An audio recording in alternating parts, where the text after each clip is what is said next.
Can you solve this differential equation? Now, we are tasked in solving this second order, because the highest derivative is the second derivative, homogeneous, because every single thing is attached to a term of y or its derivative, differential equation. So the way that you would solve such differential equations is you would assume that y is in the form of e to the rx. Now, why is that? Because if you take, for example, the first derivative of y, well, we know that when we differentiate e to the something x, that becomes that something, so r e to the rx. And then if you take the second derivative, this is just the same notation as this. This would become r squared e to the rx.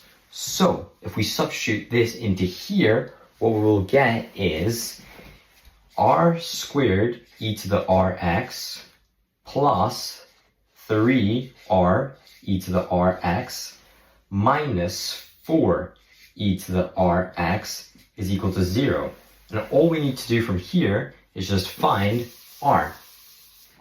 Now, that's because we can factorize e to the rx from all of this. So r squared plus 3r minus 4 becomes 0, because this cannot really be 0 unless x approaches negative infinity or r is negative and x approaches positive infinity. So you can ignore this for now and just find r like you would a normal quadratic.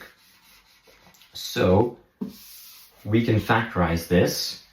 We see that r plus 4 multiplied by r minus 1 will be 0, because plus 4 and minus 1 add to plus 3, and plus 4 times minus 1 multiplicate to minus 4. So we get that r is either negative 4 or r is equal to positive 1. So because we have two values for r here, we just substitute them both into here, but we add them. So y is going to be a, just some constant, because this is a general solution. The reason why it's a general solution is because we don't have any initial conditions, so we can't find an exact solution. So we use constant like these.